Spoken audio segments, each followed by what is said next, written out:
আৰু এই যে বেয়া দৃষ্টিভংগী এইটো প্ৰমাণ কৰিবৰ কাৰণে এটা বস্তু চাই দিলে হ'ল অসমৰ বানপানী নিয়ন্ত্ৰণৰ কাৰণে কেন্দ্ৰীয় চৰকাৰৰ অসমত থকা একমাত্ৰ সংস্থাটোৰ নাম ব্ৰহ্মপুত্ৰ বোৰ্ড কিন্তু আজিৰ দিনটোত অসমৰ ব্ৰহ্মপুত্ৰ বোৰ্ডটো মৃত এইটো এটা ডেড ইনষ্টিটিউশ্যন আপোনালোকে যদি চায় যে এই ৰিপৰ্ট অনুসৰিয়ে ভাৰত চৰকাৰৰ পাৰ্লিয়ামেণ্টত দিয়া standing committee on water resources এই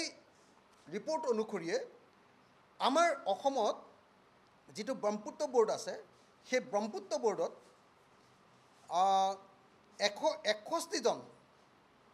161টা চেংচন পোষ্ট আছে আৰু তাৰে 61টা পোষ্টেই আচলতে ভেকেণ্ট হৈ আছে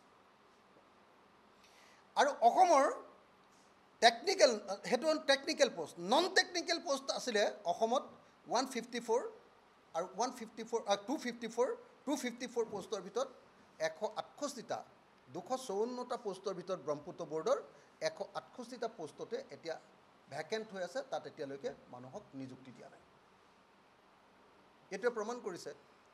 যে ব্ৰহ্মপুত্ৰ বোৰ্ড এতিয়া বগাহাটী ব্ৰহ্মপুত্ৰ বোৰ্ড এতিয়া ডিফাং অৰ্থাৎ কেন্দ্ৰীয় চৰকাৰে অসমৰ বান নিয়ন্ত্ৰণৰ কাৰণে প্ৰতিষ্ঠা কৰা একমাত্ৰ অনুষ্ঠান ব্ৰহ্মপুত্ৰ বোৰ্ড এই অনুষ্ঠানটোক কেন্দ্ৰীয় চৰকাৰে মাৰি লৈ অসমৰ প্ৰতি যে কেন্দ্ৰীয় চৰকাৰৰ বান নিয়ন্ত্ৰণৰ কাৰণে কোনো দায়বদ্ধতা নাই এইটোকে প্ৰতিপন্ন কৰিছে এতিয়া আমি যদি আপোনালোকক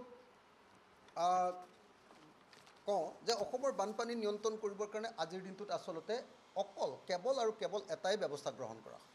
সেইটো হ'ল মথাউৰি নিৰ্মাণ মথাউৰি নিৰ্মাণৰ বাহিৰে বানপানী নিয়ন্ত্ৰণ কৰিবৰ কাৰণে অসম চৰকাৰৰ কোনো ধৰণৰ পৰিকল্পনা কোনো ধৰণৰ আঁচনি কোনো ধৰণৰ গৱেষণা কোনো ধৰণৰ একশ্যন প্লেন একোৱেই নাই গতিকে ৱাটাৰ ৰিচোৰ্চ ডিপাৰ্টমেণ্টটো এটা বন্ধা ডিপাৰ্টমেণ্ট ৱাটাৰ ৰিচোৰ্চ ডিপাৰ্টমেণ্টটো কেৱল মথাউৰি নিৰ্মাণ কৰা ডিপাৰ্টমেণ্ট ৱাটাৰ ৰিচোৰ্চ ডিপাৰ্টমেণ্টটোৰ কোনো ভিজন নাই এই ডিপাৰ্টমেণ্টটো এটা চিন্তাহীন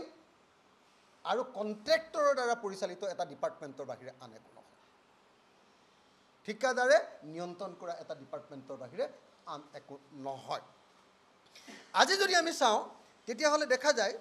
যে আজি চিয়াং নদীৰ পৰা অসমলৈ 9.2 BCM পানী তললৈ নামি আহে 9.2 BCM পানী তললৈ নামি আহে যিটো 9.2 BCM মাটি আচলতে চিয়াং বেচিনতে আচলতে যদি ৰখাই দিব পাৰিলেহেঁতেন তেতিয়াহ'লে অসমত বানপানী নহ'লেহেঁতেন দ্বিতীয় বস্তুটো হ'ল সোৱণশিৰি নদীত আপোনাৰ 1.91 BCM পানী আপোনাৰ আমাৰ অসমলৈ নামি আহে আৰু সেই অসমলৈ নামি অহা যিটো পানী সেই পানীটো আমি দেখিছোঁ যে আপোনাৰ যদি ওপৰতে ৰাখি দিব পাৰিলেহেঁতেন সোৱণশিৰি নদী তেতিয়া অসমৰ বানপানীৰ পৰা ৰক্ষা কৰিব পাৰিলেহেঁতেন লোহিত নদীৰ পৰা 1.61 BCM পানী নামি আহে আৰু দিবাং নদীৰ পৰা 0.56 BCM পানী নামি আহে এই ইমানখিনি পানী যে নামি আহে